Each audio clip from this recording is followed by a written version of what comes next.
حاضرین حضرت احتشام، اللہ تبارک و تعالیٰ کا کروڑہ احسان جس خداوند قدوس نے ہم سب کو آج کے اس عظیم الشان دن میں اپنے گھر میں آنے کی توفیق عطا فرمائی۔ یہ آیت کریمہ جو میں نے آپ کے سامنے تلاوت کی، اس آیت کریمہ کے اندر اور یہ سارا مضمون آگے تک یہی چل رہا ہے۔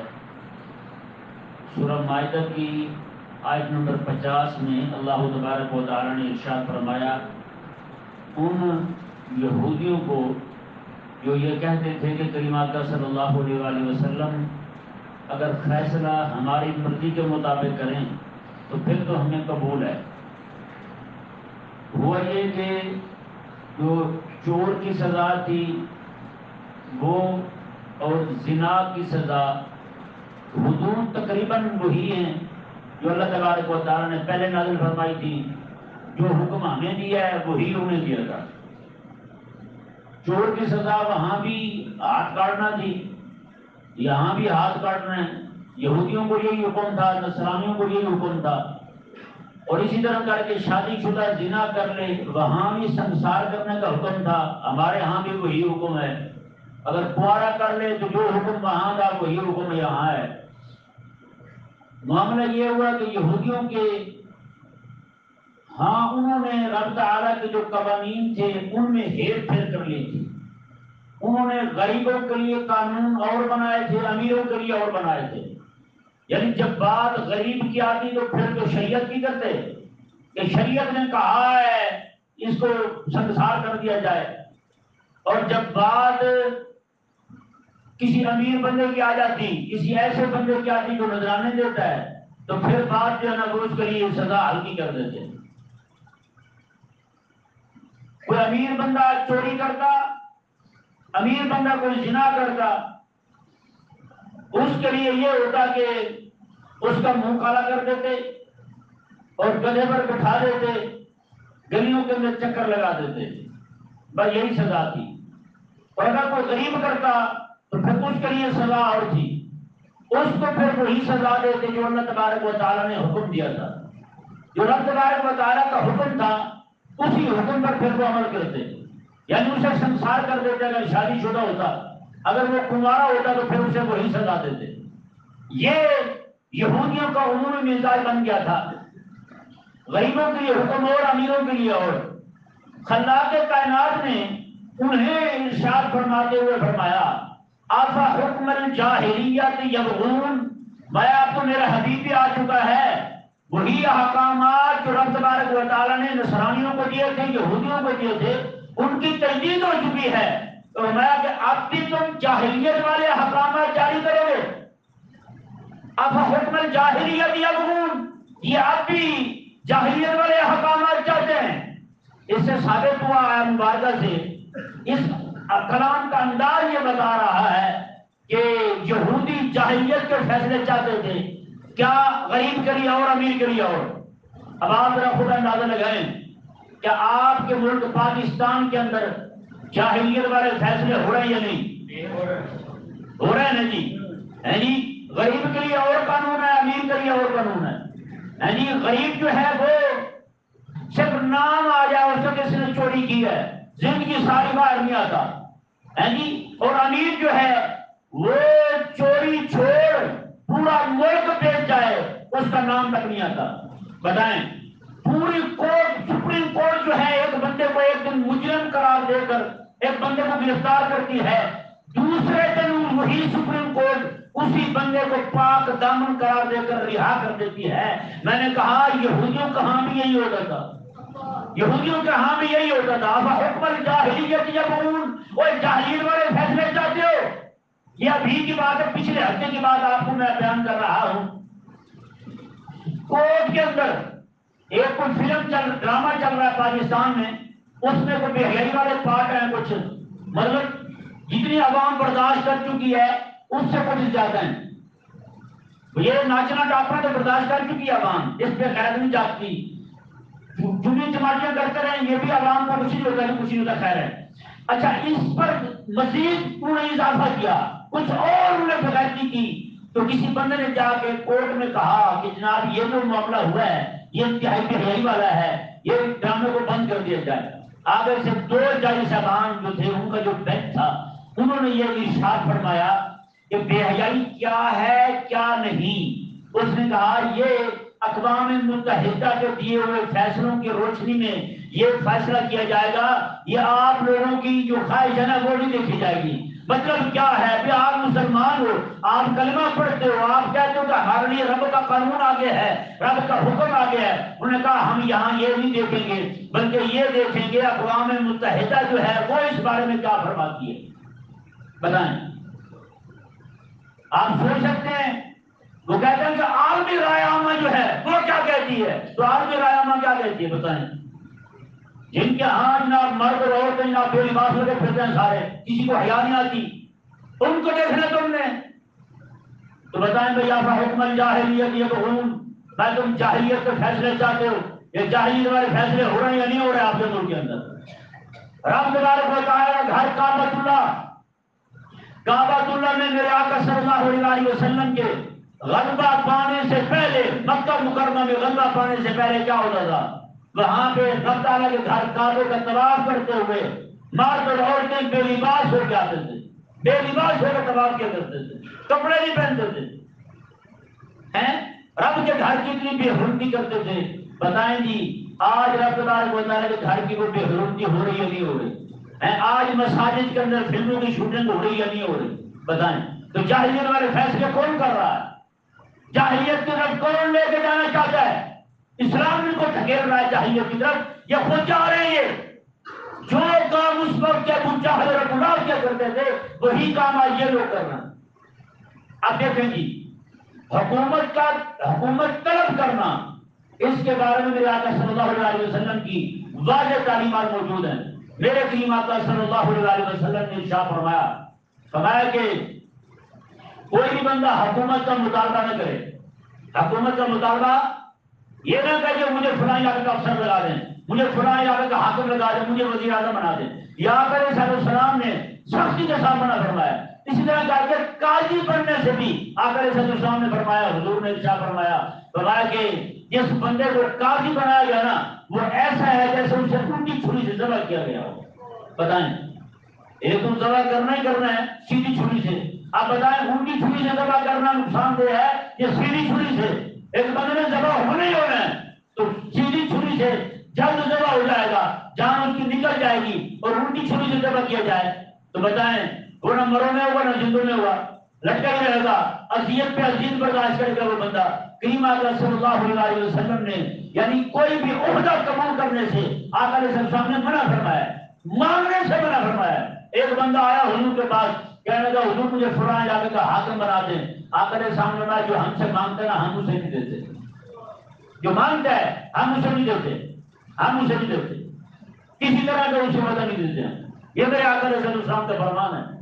اب بتائیں جی صرف ایک بندہ جو ہے اسے اجازت ہے عہدہ طلب کرنے کی، جسے پتہ ہو کہ سارے ٹھگ ہیں، جسے پتہ ہو کہ سارے نااہل ہیں، ایسی قابل ہو چکے ہیں، اور وہ بندہ چاہتا ہو کہ رب تبارک و تعالیٰ کے دین کی حکومت قائم ہو، رب تعالیٰ کا دین جو ہے نا نافذ ہو جائے، رب تعالیٰ کا نظام غالب آ جائے، ایسے بندے کو اجازت ہے کہ وہ اپنے آپ پیش کرے کہ مجھے بنا دیں آپ، میں آنا چاہتا ہوں۔ اور میرے کریم آقا علیہ السلام نے ارشاد فرمایا جب 2 بندے کھڑے ہو جائیں اور وہ کہیں کہ ایک حاکم بن چکا ہو، دوسرا بندہ اس کے مقابلے میں آ جائے، میرے کریم آقا علیہ السلام نے فرمایا دوسرے بندے کو قتل کر دیا جائے، کہیں یہ نہ ہو لوگوں میں فساد پیدا کر دے۔ آپ بتائیں جی پوری امت کے اندر، آپ باقی کو چھوڑیں، صرف پاکستان کو دیکھیں یہاں کے حالات کیا بنا دیے انہوں نے۔ اقتدار کی بھوک ان کو لے ڈوبی ہے، ان کے اندر سے حیا ختم ہو گئی ہے، بغیرت تک ہو چکے ہیں، نعوذ باللہ من ذالک۔ ایک عورت جو ہے وہ ذلیل، یہ اعلان کر رہی تھی، کل ایک دوست نے مجھے ویڈیو بھیجی، بڑی کھوسڑ سی عورت، وہ کہہ رہی ہے عمران خان کے ساتھ جتنے بھی لوگ ہیں سارے صحابہ ہیں۔ بتائیں تو صحابی کس کے ہوتے ہیں؟ وہ اللہ تعالیٰ کے نبی کے ہوتے ہیں، اور اس نے نعوذ باللہ عمران خان کو نبی کہا ہے۔ وہ کہتے ہیں مجھے کوئی پر کوئی فتویٰ لگانا چاہے لگا دے، مجھے کوئی پرواہ نہیں ہے، ہاں جو کہنا چاہتے ہیں کہیں، مجھے کسی کا کوئی ڈر نہیں ہے۔ اس نے کہا کہ یہ عمران خان کے ساتھ جتنے بھی لوگ یہاں مارے گئے ہیں وہ سارے صحابہ ہیں۔ اور یہ جو ہے نا وہ نبی ہے، نعوذ باللہ من ذالک۔ آپ اندازہ لگائیں یار یہ کون سی ایسی جاہلیت ہے جو ان کے ساتھ پر سوار ہو چکی ہے۔ وہ یعنی حکومت اب یہ کہہ رہا تھا، پہلے کہہ رہا تھا میں مجھے جب اقتدار سے نکالو تو میں بڑا خطرناک ہو جاؤں گا۔ اب بتائیں وہ خطرناک ہوا یا نہیں ہوا؟ یعنی ملکی تنصیبات جو سرکاری تنصیبات ان کو گرا دیا انہوں نے۔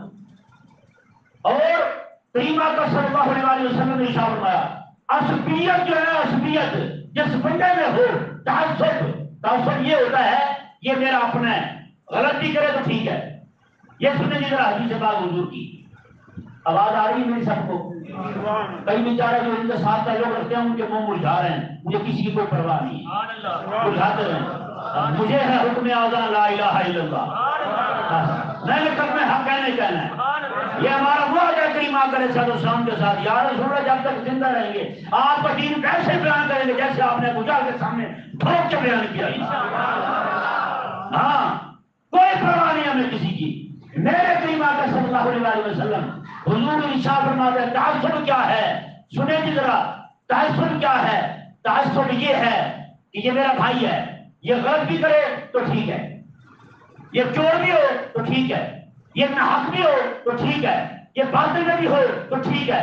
آج بتائیں پورے پاکستان کے اندر جتنی بھی جماعتیں ہیں، ساری جماعتیں مثال کے طور پر جس جماعت کی حکومت ہو اس جماعت میں جتنی مرضی مہنگائی ہوتی رہے اس کے برتنوں کو مہنگائی نہیں لگتی ہے مہنگائی۔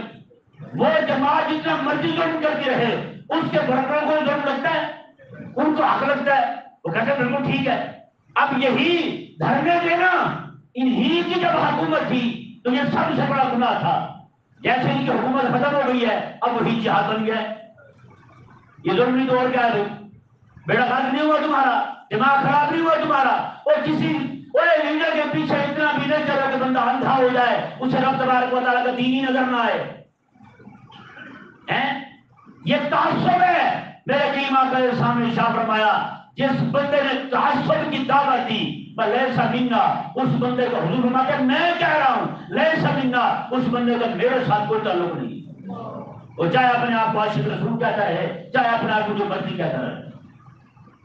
بتائیں بھائی یہ حضور ارشاد فرماتے ہیں۔ آج کتنے سارے لوگ ہیں ان کی جماعت اپنی ہو، ان کا ظلم ظلم نہیں ہے، وہ جہاد ہے، ان کی بدماشی بدماشی نہیں ہے، وہ جناب کلمہ حق ہے، وہ طاقت کا اظہار ہے۔ ان کی حکومت کے اندر کسی اور کے خلاف فیصلے ہوں تو وہ جناب ہے قانون کا نفاذ ہے جی۔ جب ان کی حکومت ختم ہو جائے ان کے خلاف فیصلے ہوں تو وہ پھر ظلم بن جاتے ہیں، وہ پھر بدماشی بن جاتی ہے، وہ پھر ہائی کورٹ بھی ذلیل ہے، تو پھر سپریم کورٹ بھی ذلیل ہے۔ کیا طریقہ تمہارا بھائی؟ میں قسم خدا کی خدا تبارک و تعالیٰ کا شکر ادا کرتا ہوں، شکر ہے اللہ تعالیٰ نے ہمیں سلوانت سے محفوظ فرمایا ہے۔ جس کی مرضی حکومت آتی ہے ان کے برتنوں کا منہ کالا ہوتا ہے کم از کم۔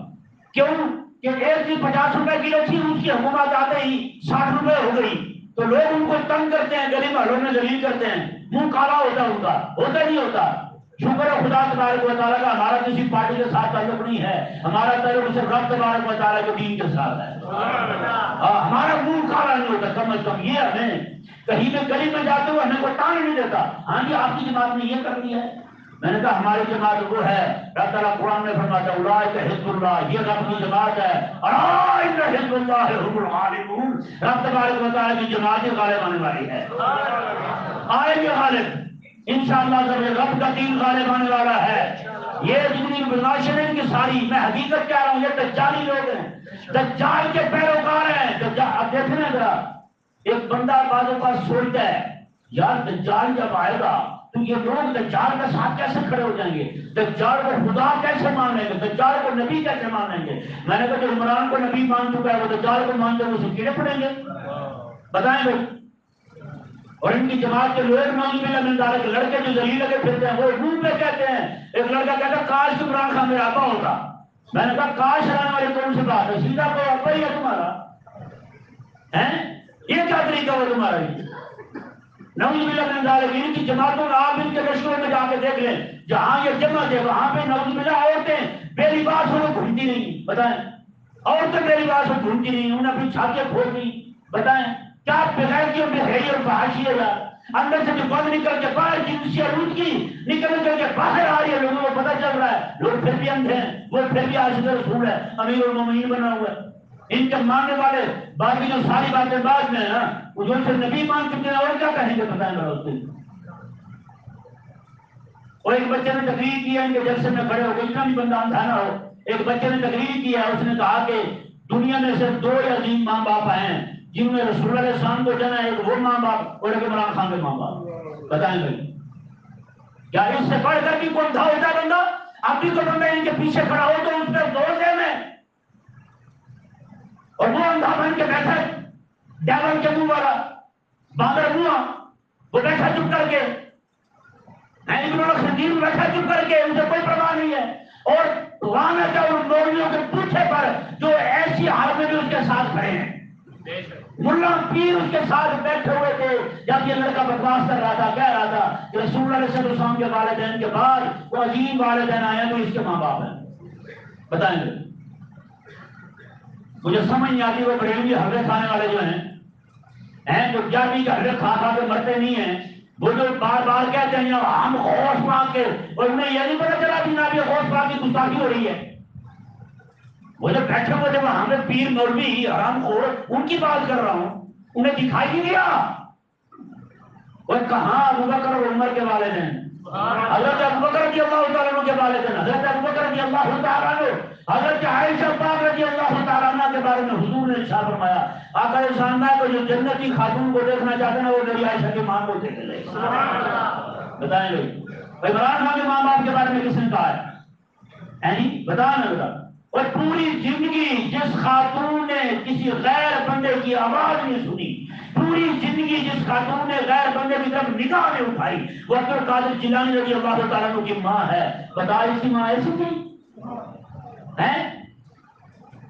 وہ دور ذلیل کہاں نسبت دے رہے ہوئے؟ میں بتاتا ہوں، میں اس بندے کو ملا، میں نے اس بندے کے ہاتھ میں جس نے آقا علیہ السلام کے والد ماجد کو دفن کیا تھا دوسری جگہ دفن کیا۔ اس بندے نے مجھے خود بتایا، اس نے کہا آقا علیہ السلام کے والد ماجد کو جب ان کو قبر سے باہر نکالا گیا تو کہتے میں نے اپنی انگلی رکھی یہاں پہ، تو کہتے ہیں آج 1400 سال گزرنے کے بعد بھی ان کے جسم میں خون رما دما تھا، داڑھی ان کی کالی تھی۔ میں نے کہا چل ذرا پھر نیازی جو ہے نا تمہارا جسے تم نے ابا مان رکھا اس کی قبر بھی کھول دکھا ہمیں، اس قبر کا کیا حال ہے؟ عجیب بات دماغ میں نہیں یار، اس کو خدا کا خوف کرو، مرنا بھی ہے تم نے، اور قبر میں بھی جانا ہے، رسول اللہ علیہ السلام کا سامنا بھی کرنا ہے تم نے۔ اور نعوذ باللہ من ذالک وہ کہتے ہیں جی فلمیں بنانے ڈرامے بنانے میں جو مرضی ہو، آزاد اظہار رائے ہے۔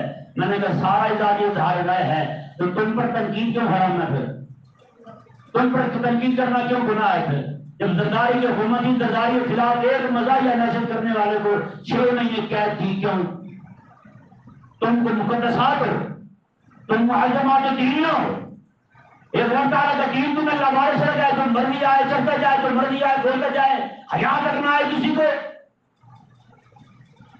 رب تبارک و تعالیٰ نے ارشاد فرمایا افحکم الجاہلیت یبغون، میں کہ یہ لوگ جاہلیت والے فیصلے چاہتے ہیں، جو کوئی جاہلیت میں ہوتا تھا وہی یہ چاہتے ہیں، وہی فیصلے یہ کروانا چاہتے ہیں۔ رب تعالیٰ نے فرمایا حبیب پیارے تجھے یہ حکم ہے میرا، کوئی تیرے ساتھ کھڑا ہو نہ ہو، فیصلہ تمہیں وہی کرنا ہے جو میرے دین کا فیصلہ ہے، میرے دین کا فیصلہ ہے۔ اللہ تبارک و تعالیٰ ہم سب کو سمجھنے کی توفیق عطا فرمائے، اور جتنی بھی میں نے باتیں کی ہیں اللہ تبارک و تعالیٰ ان پر عمل کرنے کی توفیق عطا فرمائے۔ خدا کے بندوں میں آپ سے عرض کروں، خدا کے بندوں اب انتہا ہو گئی ہے، انتہا ہو گئی، اب پیچھے کوئی بات نہیں بچی کہ مزید دیکھنے والی مزید دیکھ لیں، اب چھوڑ دیں ان کا پیچھا، اپنے مرنے کی تیاری کریں۔ نہ جناب آپ اپنے والدین کے لیے عذاب کا سبب بنے، یہ نہ ہو کہ آپ کی راحتوں کی وجہ سے آپ کے والدین کے بھی عذاب میں اضافہ ہو، وہ بھی چارے تکلیف میں ہوں۔ یہ ابھی کی بات ہے، ایک لڑکا تھا وہ ٹک ٹاکر تھا، ویڈیو آپ کو پتا ہے ٹک ٹاکر میں کیا ہوتا ہے، ویڈیو بنا بنا کے چڑھاتا تھا، وہ مر گیا۔ اس نے اپنے دوست کو خواب میں بتایا، اس نے کہا کہ میری ویڈیو کے ویو جو ہے نا جیسے جیسے بڑھتے جا رہے ہیں ویسے ویسے مجھے جہنم کے عذاب میں اضافہ ہو رہا ہے۔ ویسے ویسے میرا عذاب بڑھتا جا رہا ہے۔ اس نے پھر کیا کیا؟ اس نے پھر پیسے لگائے بہت سارے، یہ سچا واقعہ سنا رہا ہوں، ابھی بالکل ابھی نیا بالکل واقعہ ہے۔ اس نے پھر پیسے لگا کے اس کے اکاؤنٹ بند کروائے تھی، اکاؤنٹ بند کروایا اس کے۔ بند کروانے کے بعد پھر اس نے خواب میں دیکھا، اس نے کہا اب یہ ہوا ہے کہ جو عذاب بڑھ رہا تھا وہ رک گیا ہے، کم از کم جو عذاب رک گیا جو بڑھ رہا تھا، جتنے ویو بڑھتے تھے عذاب میرا زیادہ ہی ہو جاتا تھا۔ بتائیے آپ، جیسے جیسے ان کا ظلم بڑھے گا نا ویسے ویسے عذاب بڑھے گا۔ یہ نیک اولاد بندہ چھوڑ جائے نا تو والدین کے پاس ثواب پہنچتا رہتا ہے۔ اگر والدین پیچھے یوچے چھوڑ جائیں یا نونیاں چھوڑ جائیں یا پھر کسی ایسی جماعت کا ورکر چھوڑ جائیں جو یہ نہ کہے کہ میں رب کی جماعت کا بندہ ہوں، میں تو ان کا بندہ ہوں، تو پھر وہ والدین بیچارے قبر میں شرمندہ ہوتے ہیں، قبر میں ان کی پریشانی میں اضافہ ہوتا ہے۔ تو اس لیے میرا کام ہے بتا دینا آپ کو، آگے آپ کا کام ہے کہ آپ نے خود سوچنا کہ آپ نے کون سا راہ دیکھنا ہے۔ اللہ تبارک و تعالی ہمیں سمجھنے کی توفیق عطا فرمائے۔